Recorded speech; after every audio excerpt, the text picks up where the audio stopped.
Good evening and welcome to tonight's Candidate Forum. I'm 8 News Now anchor Christiane Klein alongside political analyst and Politics Now co-host Steve Sebelius. We scheduled a debate for this evening among several Republican gubernatorial candidates. However, because of issues surrounding the interpretation of the qualifying criteria for candidates to participate, KLAS-TV has made the decision to conduct individual interviews with the 4 people who were scheduled to be on the debate stage. In a moment, you'll hear from State Treasurer Dan Schwartz, Attorney General Adam Laxalt, businessman Jared Fisher, and College of Southern Nevada anthropology professor Frederick Conquest. We appreciate their willingness to participate in our forum and share their views with the voters who will cast their ballots to nominate the Republican candidate for governor in the June 12th primary. Nevada has a decision to make. For the first time in 8 years, voters will choose a new governor, and it's a crowded field. Tonight, 4 Republican candidates face our cameras in the Las Vegas studios of 8 News Now. Nevada Attorney General Adam Laxalt, Nevada State Treasurer Dan Schwartz, anthropology professor Frederick Conquest, and small business owner Jared Fisher. Only one candidate can move on to November. With the primary only 2 weeks away, tonight is the chance for these candidates to separate themselves on the issues that matter most. Now, from your local election headquarters and the 8 News Now studio in Las Vegas, Republican candidates for governor face off, airing here on Channel 8, simulcasting on KXNT Radio here in Las Vegas, and our CBS affiliate in Reno, KTVN, with moderators Steve Sebelius and Christiane Klein. 8 News Now, your local election headquarters. The Nevada Republican Governors Forum starts now. For the next hour, 4 of the Republicans in the race for governor will be answering our questions here in the Channel 8 studios. If you want to take part in the forum or see additional information about the questions we're asking, just look for the hashtag NVGovForum. Now for the rules. The interviews with the candidates were all pre-taped separately. There are 3 parts to these interviews. In the first part, we'll ask the same questions of all 4 candidates. Then we have individual questions for each candidate. And finally, each candidate will get a 30-second closing statement. There are no opening statements. For the questions that all 4 candidates will answer, each candidate will have 1 minute to answer. For any follow-up questions from the moderators, a candidate will have 30 seconds to answer. Over the last 2 days, we asked the same set of questions of each candidate. Now, these questions will be aired as we ask them, unedited, with the candidate's reaction. Because of a previous draw for a high card, current Nevada State Treasurer Dan Schwartz's interview and answers will be first. All right, well, let's begin. Now, we can all agree that gun background checks are not going to prevent criminals from purchasing guns, but they do make it slightly harder for people who are prohibited from owning weapons from purchasing them. According to the FBI, background checks have stopped 1.3 million people from purchasing a weapon since 1998. So my question is, why shouldn't we extend existing gun store background checks to private party sales to make it that much harder for prohibited people like the mentally ill, felons, domestic abusers from acquiring guns?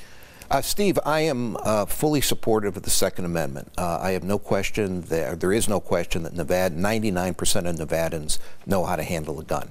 I'm not going to touch guns, but what I am concerned about are, as you said, the mentally ill and criminals who get their hands on assault rifles. And what I would be in favor of, and I've actually talked to the NRA on this, is some sort of ban or certainly registration requirements for criminals and the mentally ill. They should not have guns. Our kids should not be mowed down in classrooms. Is there one or more agencies or departments of state government that you would like to eliminate immediately as governor, and if so, which ones? What I want to do is I want a total overhaul of our education system. I want to really take a long, hard look at our government. I've been state treasurer for the last going on 4 years. I know there are inefficiencies. And I'm not, as I say, I'm running for governor. I hope to be elected. I really want to use that period from the time I'm elected, or certainly hope to be elected, to the beginning of the legislature, even afterwards, to review the hiring requirements and the personnel numbers in the government. And a follow-up, just you have about 30 seconds. Is there any specific agencies that you can think of right off the top of your head that you would like to eliminate? What I'm going to take a long, hard look at is GOED, which is the Governor's Office of Economic Development. I think this agency, its intent is great. It certainly has tried to do the right thing, but all it has done is hand out tax abatements to industries that don't need them, and in the process has really undermined the tax base, the revenue base of this state. We can't build schools, we can't build roads if we don't have the funds to do it, and that will be one agency that I take a long, hard look at. That's a perfect segue to our next question. GoEd is one of Governor Brian Sandoval's signature accomplishments. His agency helped create large tax incentives for projects like Tesla's Gigafactory. Here's what the governor had to say in promoting that particular tax package. Some of you out there are concerned about the return on our investment. This plan will result in more than $80 of economic impact for every dollar that Nevada invests. Now, $1.3 billion, that was the largest tax incentive the governor has handed out. The state was also prepared to give Faraday Future $215 million had it not folded, which you well know because you predicted that was going to happen. In addition, $750 million in room tax money was allocated for the Raider Stadium. So my question is, and you kind of alluded to it earlier, what changes would you make to the policy of approving tax breaks to induce large companies to move here to Nevada? Yeah, Steve, I mean, this state, one of the central principles of our campaign is that I'm a businessman, I can read a spreadsheet. This state has just been financially and economically mismanaged. And sadly, I know the governor is very popular. He has been one of the sponsors for the entire situation. Whether it's Faraday Future, which went bust, whether it's the $750 million for the stadium taking our money, and by the way, this stadium is a $2 billion project afloat on a sea of debt, whether it's education. Why is it that we had a huge education tax increase and we are 50 out of 50? Let me ask you this. If you were to scale back or even eliminate GoEd, how do you think we'd attract businesses to Nevada without that agency? Yeah, I think this is a myth, Steve. This is a great state to do business. We have no corporate income tax, no state income, no personal income tax. I have no intention of putting those in. We have very low cost of living for the price of a garage in Los Angeles. You can buy a house in Nevada. Our regulatory agencies respond in days and weeks, not years. This is a great place to do business. Why did we take away the state sales tax for Apple Computer? They just announced a $100 billion buyback. It makes no sense. Okay, thank you. The Me Too movement continues to make headlines around the country and here in Nevada. In the last year, our state has had several high-profile community leaders and politicians caught up in sexual harassment scandals. Many of their victims said they were initially unwilling to come forward because they were afraid for their jobs or afraid of other repercussions. If elected, what could you do as governor to provide better protections for victims of sexual harassment? Yeah, I mean, I have personally, and through my 40 years of work experience, I have 0.00% tolerance for any discrimination, whether it's by sex, nationality, race, whatever. And to me, the Me Too movement is part of that. I think we need to enforce the laws that are there. If a woman or someone from a minority has an issue, they need to feel comfortable to come forward, and I can assure you, I will put an end to it. Zero tolerance for any sort of discrimination. And to follow up, you have 30 seconds again. Non-disclosure agreements have been used as a tool to silence accusers, and some say allow perpetrators to victimize more people. Do you support a ban on those types of agreements? Yeah, let me just say is I think everyone is entitled to their day in court, whether it's the accused or the accuser. And I think we need a fair process, but I don't support any form or any prohibition on anyone from coming. If they feel they've been discriminated against, whether it's by sex or whether it's because they've been forced to remain silent, I have no tolerance for that, and they should come forward. Even with a non-disclosure agreement? Even with a there shouldn't be non-disclosure agreements, but even with a non-disclosure agreement, I think they're unconstitutional. Well, let's talk about education funding now. Along with GoEd, that was Governor Sandoval's other big legacy. He funded full-day kindergarten for all schools, new programs like Zoom Schools and Victory Schools through the Commerce Tax, which raised an additional $400 million for those types of programs every 2 years.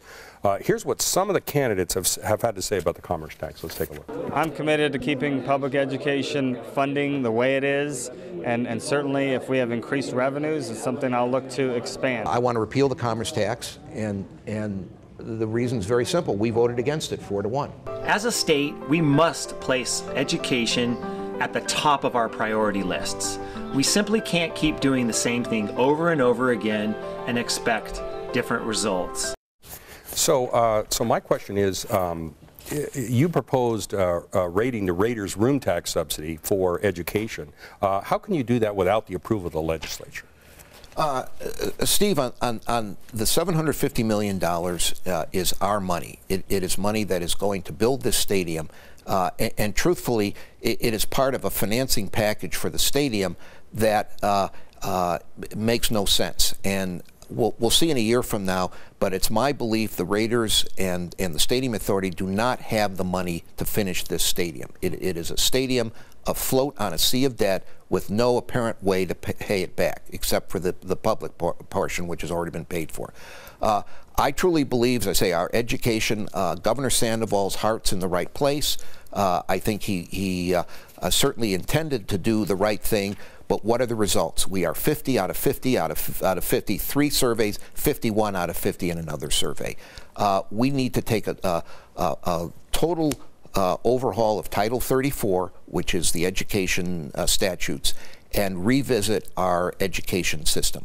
Whether it's career paths, whether it's higher pay for teachers, whether it's looking at the role that poverty plays in education, we need to look at it. Let me ask a quick follow-up. If you did get rid of the Commerce Tax, how would you replace that revenue for those programs for education? I will get rid of the Commerce Tax if elected. I want the $750 million back from the stadium. I want to put an end to this abatement for everyone policy that we seem to be following, GoEd seems to be following. And three, I make this statement. I'm not saying I'm going to raise taxes, but we tax our gaming and entertainment industry at the lowest rate in this country and in the world, 6.75%. The cover bid is about 9%. It's then triple that. We need to look at that. Thank you very much. We will have the individual questions for all four candidates and their closing statements later in the hour. Next is current Nevada Attorney General Adam Laxalt. Let's get started. I think we can all probably agree that gun background checks are not going to prevent criminals from buying guns. But they do make it slightly harder for people who are prohibited from owning weapons from acquiring them. Now, according to the FBI, background checks have stopped 1.3 million people from purchasing a weapon since 1998. So I guess the first question is, why shouldn't we extend existing background checks that are done in gun stores to cover all sales, including private party sales, to make it a little bit harder for people who shouldn't have weapons, like mentally ill people, ex-felons, domestic abusers, from getting weapons? Well, I support background checks, and I think we've got a very strong background check regime in the state of Nevada today. I support, we led the charge on banning bump stocks, and I absolutely support making sure that we're doing everything we can to get guns out of the hands of the people that should not have them. So it's something that I'm taking very seriously, and as soon as the Parkland shooting happened, I'm a father. I've got 3 little children, and I was very motivated to create a school safety summit where we had law enforcement come from all over the state, as well as our school administrators, and try to come up with some real solutions to try to keep our communities safer. I think we're going to have a lot of very significant solutions to try to do what the big priority of all our parents is try to keep our kids safe and come up with very important measures for that. And just a quick follow-up both as a father and the state's top law enforcement officer, are you concerned that there are some gun sales that go on now between private parties that are not subject to a background check? Do you worry about a potential violence springing from those kind of sales? Well, I think, like you said, the biggest concern are people that get their hands on guns illegally, and putting more restrictions on our law-abiding citizens that follow the rules and are simply expressing their Second Amendment rights. That's something that I think is going to make us safer. Most law enforcement agrees with that. But, you know, we are looking at the existing background check system to see if there are gaps in it as it is today. And that's certainly something that we plan on making recommendations on. Okay. And, you know, we need to absolutely work on mental health. One of the big takeaways from our summit was that right now, law enforcement has to respond to mental health incidents over and over again, and this becomes a revolving door. They feel like they don't have the tools to actually make our communities safer. And there's one sheriff in Nevada that has these mobile mental health teams that partner that has been incredibly helpful. And when we shared that with the entire state of law enforcement, I think people were very excited about that concept. It's something that I plan on pushing if I'm elected governor. Thank you. And you have 1 minute for this question. Is there one or more agencies or departments of state government that you would like to immediately get rid of as governor? An entire agency? No, that's not on my radar. Look, I'm very proud of my record as Attorney General, being able to find ways to cut my office and make it more efficient. We've been able to find cost savings, return almost $30 million to the taxpayers. So there's always ways to be able to be more efficient. And I'm proud that we were able to actually do more with less. And so certainly we will look to implement similar concept of asking agencies, you know, can you perform this mission more efficiently in a more streamlined manner? That's something we'll certainly look at. One of Governor Brian Sandoval's signature policies is the Governor's Office of Economic Development, or GOED. That agency has helped create large tax incentives for projects like Tesla's Gigafactory up near Reno. Here's Governor Sandoval talking about that package. Some of you out there are concerned about the return on our investment. This plan will result in more than $80 of economic impact for every dollar that Nevada invests. Now, at $1.3 billion, that was the largest tax incentive that the governor's handed out. The state was also ready to give Faraday Future $215 million if that project had not panned out. And in addition, $750 million in room tax money was allocated for the Raider Stadium. So my question is, would you make any changes in Governor Sandoval's policy of giving out tax incentives to induce companies to move here? So, you know, the governor inherited our state at the bottom. You know, we obviously had one of the biggest booms heading into the recession. We also had one of the biggest busts. So this was the governor's approach to try to diversify our economy, try to jumpstart it. And, you know, I'm not going to second guess whether a lot of those decisions were correct or not correct. I think we're at a point in time in the economic development world where we should start focusing a little less on large taxpayer incentives to bring companies in. We're seeing what's happening in California, that businesses are frankly fed up. And I'll be more focused on creating an environment that will attract businesses without having to necessarily do those large incentive packages. I think that we are prime as a state to be what I like to call the most competitive state in the American West. If we keep our taxes low and if we fight to make sure our regulations are as low as possible, we can be the most attractive state in the West, and that'll be a priority for me. Sorry to interrupt, but real quick follow-up. The Raider Stadium, would that be something you would have signed off on had you been governor at the time? Well, look, the Raider Stadium, obviously, it's being built down the street. As we know, it's coming. Clark County's issued the bonds, and so, you know, the state's on the hook, and obviously we're going forward. That's not something I plan on undoing. But, you know, if you're asking whether I would support a professional stadium with taxpayer funding, and as governor of Nevada, that's not something I'd look to do. Okay, thank you. Well, the Me Too movement continues to make headlines around the country and here in Nevada. Just in the last year, our state has had several high-profile community leaders and state politicians caught up in sexual harassment scandals. Many of their victims said that they were initially unwilling to come forward because they were afraid for their jobs or afraid for other repercussions. So if elected, what could you do as governor to provide better protections for victims of sexual harassment? Well, you know, I was raised by a single mom. I have two beautiful little daughters that are 5 and 2, and you know, I certainly want to make sure this is a state where women feel like they can achieve all their dreams just like men, and what we've seen across the country is simply irreprehensible.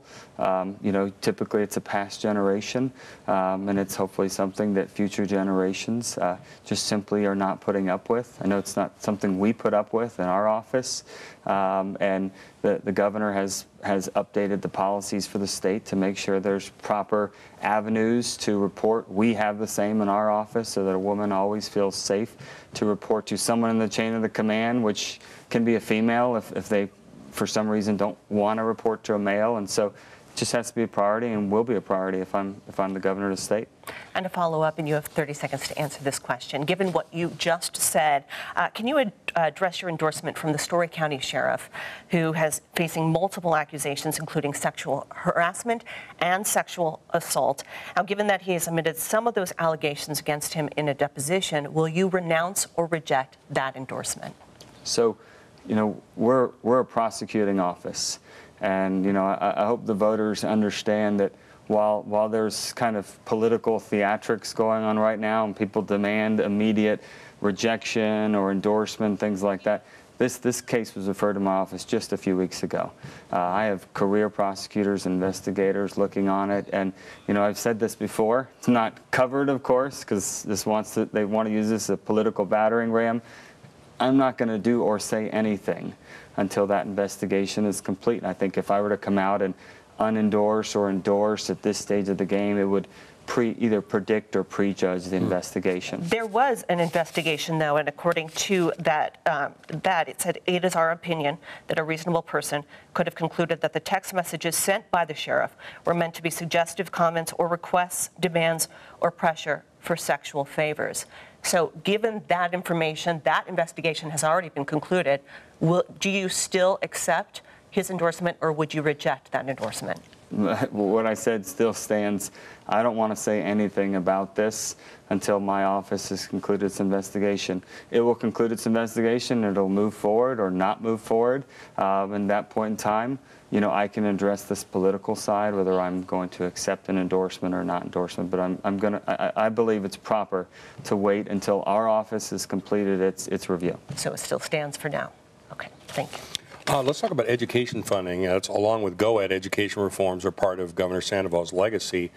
He funded full-day kindergarten for all schools, new programs like Zoom schools and Victory schools through the Commerce Tax, which raised an additional $400 million for those types of programs every couple of years. Here's what some of the candidates, including yourself, have had to say about that Commerce Tax. I'm committed to keeping public education funding the way it is, and certainly if we have increased revenues, it's something I'll look to expand. I want to repeal the Commerce Tax, and the reason is very simple. We voted against it 4-1. As a state, we must place education at the top of our priority lists. We simply can't keep doing the same thing over and over again and expect different results. Now, you've said you want to keep the reforms that Sandoval passed in place. So how can you do that given that you want to repeal the Commerce Tax? So, as you know, Steve, the Commerce Tax doesn't directly go to education. It's general fund revenue. I'm very confident that we can replace that funding if necessary. Let's not forget how small percentage it is of our revenue. It's 2.3% of the general fund spending, less than 1% of our overall spending. And so what we saw in 2017, we saw a lot of increased revenues to the state. There's no reason to think with what's going on in Las Vegas and frankly all across Nevada that is going to slow down, and so we'll have increased revenues. We have a marijuana tax that we know there's this additional. First, the projections have been higher than we expected on the base 15%, and we have the new 10%. And so we've got those areas along with what we talked about at the beginning of the interview, which is I know we can find some more efficiencies in government. So again, we're talking 2.3%. I feel very confident that we can replace it. The bottom line is I do pledge to keep education funding where it is. If we have more surplus, education is a big priority, and I'll look to try to find ways to increase our education spending. We want to remind you to check the 8 News Now Twitter page for background on the questions that were included in the forum. Next, we have answers from College of Southern Nevada anthropology professor Frederick Conquest. Let's get started. We can all agree that gun background checks are not totally going to prevent criminals from buying guns, but they do make it slightly harder for people who are prohibited from owning weapons from purchasing them. Now, according to the FBI, background checks have stopped 1.3 million people from purchasing a weapon since 1998. So the first question, why shouldn't we extend existing gun store background checks to all gun sales, including between private parties? Well, the Second Amendment says we should limit any laws and regulations concerning gun ownership. I think we have sufficient laws concerning this topic, and that whether we have laws or not, criminals are going to still try to get guns. What I think we need is to increase the penalties for people who commit crimes with guns. We should also make it easier for people to take gun safety classes, because I know when I was in the Boy Scouts, and I think I got my NRA merit badge for gun safety in 1954. And my dad wouldn't even take me hunting until I had that. So I think one of our problems is people really don't know how to handle guns. So I'm a staunch Second Amendment person, though. Okay, thank you. Is there one or more agencies or departments of the state government that you would like to see immediately get rid of immediately as governor? I think we need to get rid of the Nevada system of higher education. I think it duplicates the education department of the state. It spends $10 million of taxpayer money, and basically it's a bunch of guys getting $300,000 a year who just, do nothing really. They don't solve any problems, and they are really inept at picking people to run the school systems. They got rid of Jessup when he was doing a really good job, and I don't think we need to waste that money on the Nevada system of higher education. I think the State Department of Education can do the job. One of Governor Brian Sandoval's signature policies during his terms was the Governor's Office of Economic Development. That agency helped create large tax incentives for projects like Tesla's Gigafactory up near Reno. Here's what the governor had to say about it. Some of you out there are concerned about the return on our investment. This plan will result in more than $80 of economic impact for every dollar that Nevada invests. Now, at $1.3 billion, that was the largest tax incentive the governor handed out. The state was also prepared to give Faraday Future $215 million had that project not folded. And in addition, $750 million in room tax money was allocated for the Raider Stadium. So my question is, what changes, if any, would you make to the Governor's Office of Economic Development if you were elected governor? Well, I think one of my big strong suits is economic development. I've did that for 30 years. I'm pretty much working on Wall Street and commodity futures and things like that. And I think we could get billions of dollars into Nevada without giving away tax incentives. We just have to make the policies and the regulations viable for business and structure these businesses so they want to come here. But that's going to take reforming and making the school system world-class, because people with a lot of money don't want to come here because of the school system and also for the health care. And so I think the whole system in Nevada needs to be thought of as connected. And in the process, we need to put our regulations and stuff together so that it benefits both the business and the people, and that's going to create way more profitable jobs and businesses in Nevada. As a follow-up, let me ask you this. If you had been governor when the Raider Stadium was proposed, would you have agreed to it and signed the bill like Governor Sandoval? No, I wouldn't, for the simple reason that I think it would be a good idea to have the Raiders in the stadium, but not for the taxpayer to put up $750 million and get absolutely nothing for it. And that's just the minimum. We're going to have to pay for the infrastructure, the police and fire, and we don't get any money from that. And unless we got some money from the Raiders on a contingency or gross revenue basis, I would have said redo the contract. Okay, thank you. The Me Too movement continues to make headlines around the country and here in Nevada. Just in the last year, we've had several high-profile community leaders and state politicians caught up in sexual harassment scandals. Many of their victims said that they were initially unwilling to come forward because they were afraid for their jobs or afraid of other repercussions.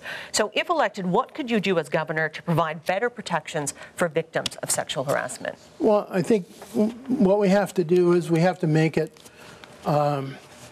so that if somebody comes forward and says they were sexually harassed, we can't just diss them for saying that. There has to be some sort of legal precedence, more or less, where the Attorney General or the District Attorney actually takes a look at these cases because they're costing everybody money and time, and there should be no reason for anybody to sexual harass any woman in these days. And a follow-up, you have 30 seconds to answer. Non-disclosure agreements have been used as a tool to silence accusers, and some say allow perpetrators to victimize more people. So would you support a ban on those types of agreements? Yes, I absolutely would support a ban on non-disclosure agreement. I'm for transparency, responsibility, and results. And we can't have that if we have non-disclosure agreements. Thank you. Let's talk about education funding. You were talking a little bit about it earlier. Along with GoEd, education reforms were Governor Sandoval's other big legacy. He funded full-day kindergarten, new programs like Zoom and Victory Schools through the Commerce Tax, which raises an additional $400 million for those types of programs every couple of years. Here's what some of the candidates have had to say about the Commerce Tax. I'm committed to keeping public education funding the way it is, and certainly if we have increased revenues, it's something I'll look to expand. I want to repeal the Commerce Tax, and the reason's very simple. We voted against it 4-1. As a state, we must place education at the top of our priority lists. We simply can't keep doing the same thing over and over again and expect different results.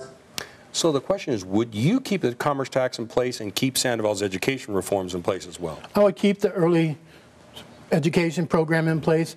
I would repeal the Commerce Tax. I think it's a really stupid tax simply because it cherry picks various businesses and entities to pay for it. We spend $3.2 billion on education in Nevada, which is about 47% of our budget. And 87% of that goes to administrators. And my take is, let's get rid of a whole bunch of administrators and take the savings and put it into the classroom with higher teacher pay, better support staff, better books and supplies. And I'm a big proponent of vocational training as well as after-school activities. And we don't need to waste all this money on administrators. We need to put the money in the classroom where the teachers can do what they're paid to do and not have to spend most of their time and effort dealing with essentially busy work.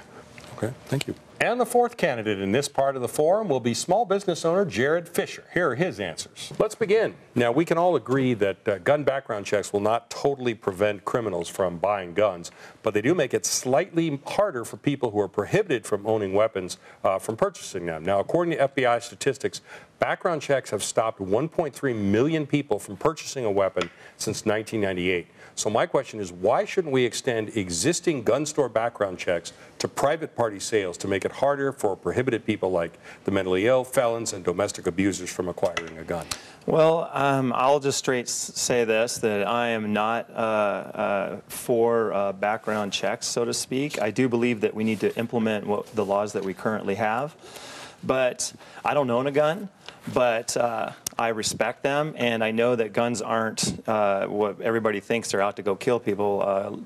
People collect guns for because they're collectors. They collect them for their own safety. They collect them because they love to go hunt. And these are reasons that people do collect guns. And I don't believe that we should implement new legislation to restrict these people with their Second Amendment right.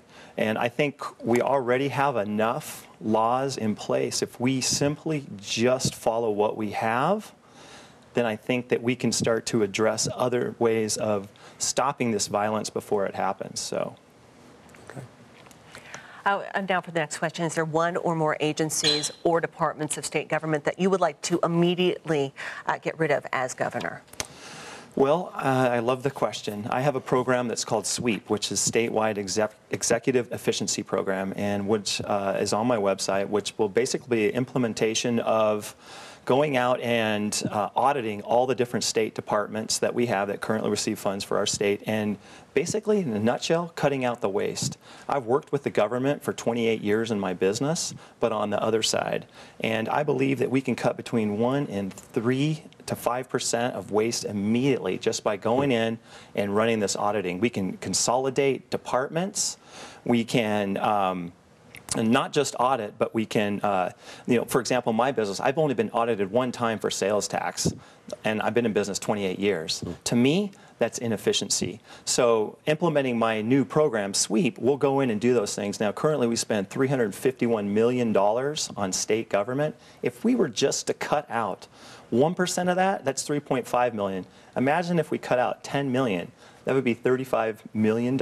What could we do with that? We could go straight into ESAs. Quickly, though, any specific agencies that you can think of right off the top of your head? You have about 30 seconds. Yeah, I can tell you right now that, well, as part of our education department, we're really heavy on administration. And also, as I looked over to the Attorney General's office, I don't understand what all those people are doing over there, honestly. It's, to be honest with you, it's most departments that I have seen through the past 2 years of campaigning that I'm baffled in some sense that we waste so much of the taxpayers' money. And I'll definitely address that within the first 90 days of being elected. Well, one of Governor Brian Sandoval's signature policies is his Governor's Office of Economic Development. It's known as GOED.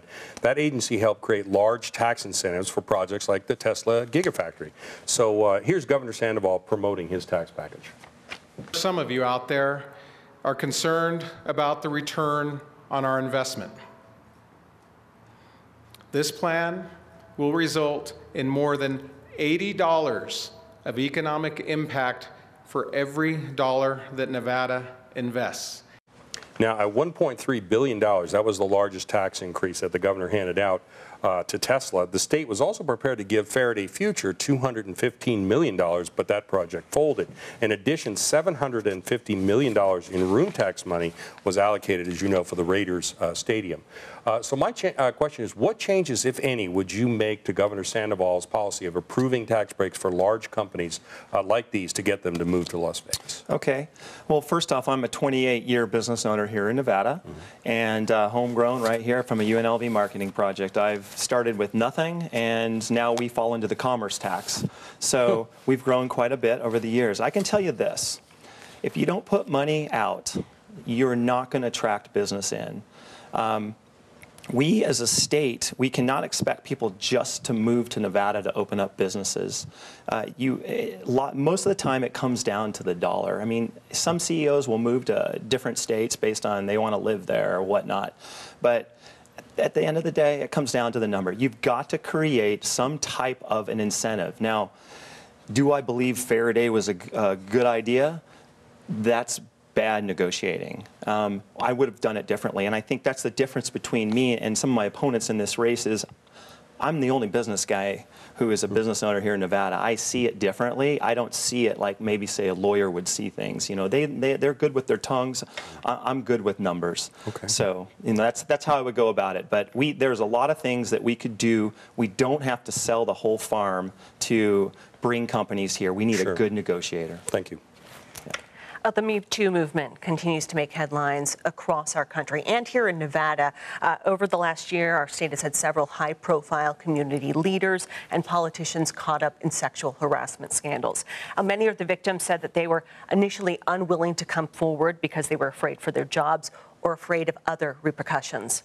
If elected, what could you do as governor to provide better protections for victims of sexual harassment? Well, I would throw that over to the Attorney General's office and have them start doing their jobs more.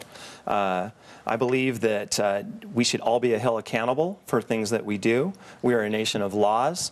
If people are committing crimes in whatever way, form, shape, or whatever, they need to be responsible for those things.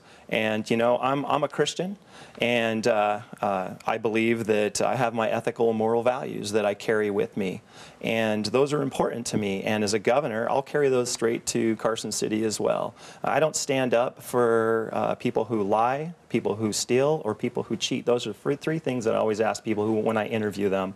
I don't stand for those things, and I won't stand for those things in Carson City. And again, I am all about efficiency. So I would send that over to the Attorney General's office, and I would make sure that I'm working with them on a continual basis, and they're following through with implementing laws and any legislation that needs to be put forth to make sure that we don't fall into that type of a state of mind, so to speak. And to follow up, and you have 30 seconds to answer, non-disclosure agreements have been used as a tool to silence accusers, and some say allow perpetrators to victimize more people. So do you support a ban on these agreements? I would say that, you know, again, people need to be held responsible, and whatever shape or form we need to go about it, that's what we need to do. At the end of the day, people need to stand up for what they believe in. They need to make sure that they're following the laws of the land, and especially people who are committing those types of crimes. I believe that we need to stand up for what we believe in, and we need to stand up for our laws. We are a nation of laws, and so. Let's talk about education funding. Along with GoEd, that was Governor Sandoval's other big legacy. He funded full-day kindergarten for all schools, new programs like Zoom Schools and Victory Schools through the Commerce Tax, which raises an additional $400 million for those types of programs every 2 years. Here's what the candidates said about the Commerce Tax. I'm committed to keeping public education funding the way it is, and certainly if we have increased revenues, it's something I'll look to expand. I want to repeal the commerce tax, and the reason is very simple. We voted against it 4-1. As a state, we must place education at the top of our priority lists. We simply can't keep doing the same thing over and over again and expect different results. So keying in off what you just said there, tell us which of Governor Sandoval's reforms you would change, if any, and how would you fund those things?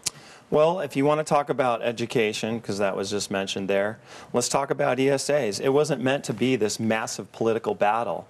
You know, if we can put $750 million towards a new football stadium and we can't find $60 million for our kids, I find something wrong with that. You know, the ESAs were meant to give people choice. My kids all go to public schools right here in Clark County. I don't send them to private schools. I love our public schools. They're doing really good.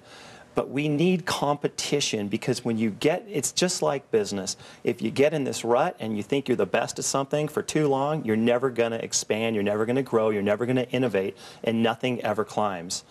And we've been working off of our Nevada plan for 51 years, and that's older than me.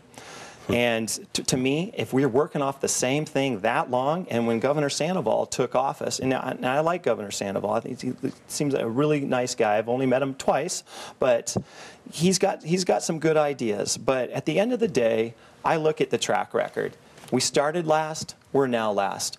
We can't do the same thing over and over again. We have to make changes. Is there anything specific, though, that you would change? Anything, any program that you would get rid of or create? You know? I would pursue ESAs for sure. I think that we didn't, you know, as he mentioned earlier, not today, but in some of his speaking, it was the elephant in the room. Well, I'm sorry, but the elephant in the room is something that we need to talk about.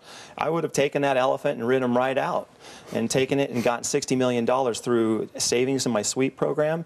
And there's all types of ways we can create more money for this state. It doesn't have to be raised taxes. For the next part of this forum, we asked individual questions specific to each candidate. Here are those questions and their answers. You've been very active in the Save the Red Rock campaign.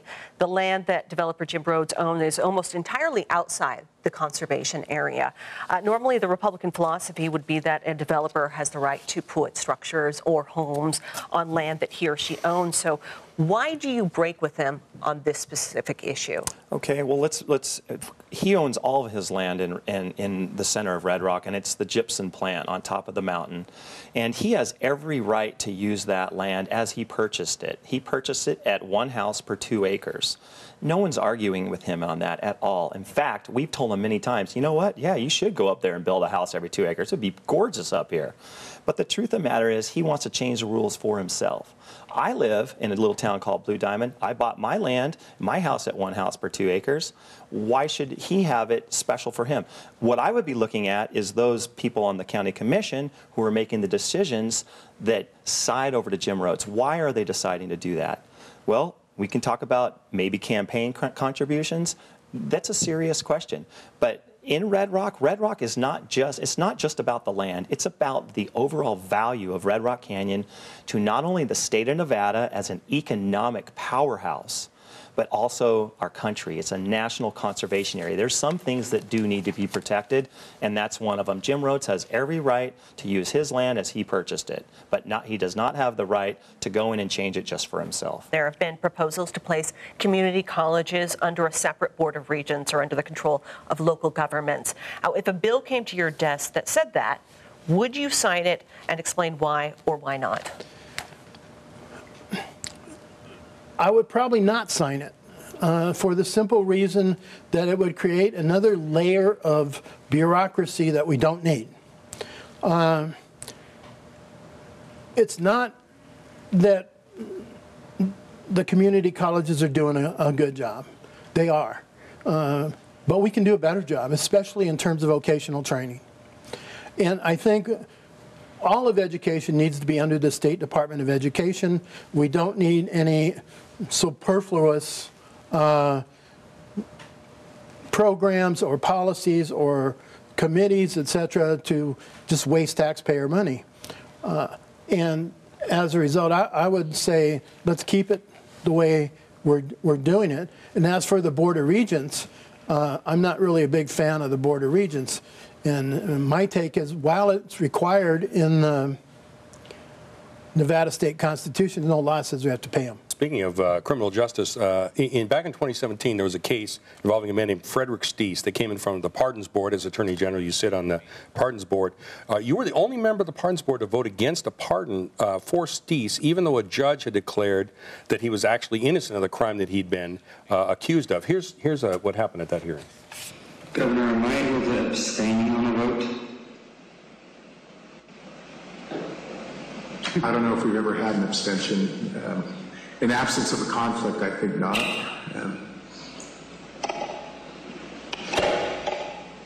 Okay, well, no.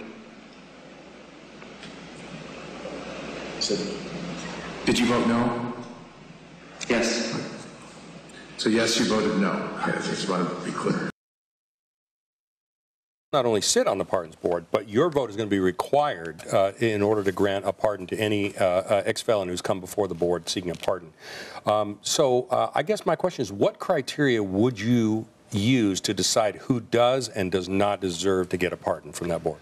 So the criteria I use now as a member of the Pardons Committee is, first and foremost, I look at what the local district attorney feels about the case. These are the career prosecutors that have been living and breathing a case, sometimes in the situation of Fred Steese for 20 years. Fred Steese was a convicted murderer, and he walked into that Pardons Board as a murderer. And so that particular district attorney, Steve Wilson, Democrat from Clark County that's never been accused of overzealous prosecution, they said, this is a farce. And so for me, you have a DA that's saying this is a farce. That matters a lot. We look to what a prior conviction history is. Is this a single time, or is this a habitual criminal? In the case of Fred Steese, he had 6 major felony convictions. He's been in and out of prison his entire life. One of the other criteria he uses, what kind of prisoners are they when they're in? Some make huge turns and they're model citizens. They help other people. He had a number of major incidents while he was in prison. So, you know, for me, this simply wasn't a tough call. You know, let me follow up on what you said. You mentioned the role the district attorney had in recommending against a pardon, and certainly he did. Sure. But there were some factual errors in the letter that the district attorney sent regarding the case, regarding the procedural history of the case. And so how will you determine, you know, as governor, when you're sitting on that, you're looking at the evidence, how will you determine, you know, what is good information and bad information when you're making what's going to be a life-changing decision for somebody? You know, like I said, the same way we do it now. We get a file, we review it, we have the information in front of us, and, you know, it's something I'll take very seriously. For me, you know, my biggest priority will be to keep the community safe. And certainly people are going to have different thresholds on when they feel that a crime is one that is something that they want to pardon. For me, and it is a Supreme Court case, these are reserved for cases of lesser gravity. This is supposed to be exceptional circumstances in cases of lesser gravity. And so, you know, my threshold will be pretty high. You know, I don't want to, after the fact, overrule prosecutors, the entire system. You know, we don't have cases where the system has, you know, unfairly prosecuted. People would assume maybe we've got tons and tons of those cases. That's not what we see. We see people that come back after X number of years and they want their record clean. And so, you know, I'm always going to err on the side of public safety. Question on one of a proposal that you have made. You've come out for a high-speed train between Reno and Las Vegas. Here's what you previously told us about that proposal. I think we can put in a very affordable, efficient, high-speed train for about $25 billion. So how much state or federal money would you use to pay for that? And would there be enough ridership, you think, to justify that expense? Steve, good question. Again, I said it then, I think it's a great idea. And I think it's a great idea because it will open up Nevada for development in all the areas that have not had development. Of the $25 billion, I think I will take $5 billion from the feds. I mean, they've said that they will provide 20%. That's out of $1 trillion, which President Trump has promised. The other $20 billion has to be privately funded. And I believe that I have some background in private equity, that this money will be forthcoming. Finally, you asked the question of ridership. True, we do not have the density, and I've lived overseas in Hong Kong, I've lived overseas in Paris. They've built the trains, people have come. We don't have the density here, but we get about 45 to 50 million visitors a year. Properly promoted, they're all going to be riding the train, in addition to all the people from California who are going to be building their factories here and going to take advantage of it. Thank you. Thanks for staying with us. For this last part of the forum, each candidate was given 30 seconds to make a closing statement. Because of the high card draw we told you about earlier, Treasurer Dan Schwartz is going first. I think this is an election of choices. And a lot of people think that Adam Laxalt and I are the same. We're not. Okay? We are very different candidates. Number one, Adam has been a cheerleader for this stadium. I'm opposed to it. That's our money. Two, Adam is bought and paid for. You look at laxaltforsale.com, laxaltforsale.com. He's taken money from just about everybody. I have taken no money. This has left me underfunded. We've used it wisely. Finally, I'm the only businessman on the ballot. The problems of this state are as much economic and financial as they are anything. I can read a spreadsheet. I have certainly been very focused on finance and economics as state treasurer. I will get the job done. Thank you so much for your time. You know, my wife Jamie and I have two amazing little girls, Sophia and Isabella, and I have a newborn baby boy, Jack. This is what motivates me. I think Nevada's an exceptional place, and many generations have been able to achieve their dreams and have great success in this state. I'm committed to keeping that dream alive for our great state and trying to make sure we improve our education, we make sure our communities are safe, and look for better jobs for tomorrow. And, you know, I'm asking your listeners for their vote in this primary on June 12th. Citizens in Nevada, okay, as a Republican, I'm the only candidate who can win in November. I'm not 100% to the right, and I'm not anywhere near 100% to the left. I got your back. I am going to make education world class. I'm going to dramatically improve health care. I'm going to bring lots of money into the state for investment, for jobs. And for one thing for sure, I'm all about transparency, responsibility, and results. And if I don't do a good job, find somebody else. First off, thank you guys for having me here. I really appreciate it. I think this time around, it's a little different. I'm kind of the outsider, and I've done most of this campaign with my family, and we've just had a fantastic time. It's been a roller coaster ride, and like I say, I rode around the state 3 times, and I think this election cycle, we finally have a choice to you know, kind of put off the rhetoric and the establishment and look to new leadership. And I think we haven't had that in a long time. And I think that's what I can bring to the state of Nevada. You know, I'm a leader in the community, I'm a leader in business, and I can do the same as the CEO for our state. So Great. thank you. Mr. Fisher, thank you very much Thank you. for taking the time. Thank you.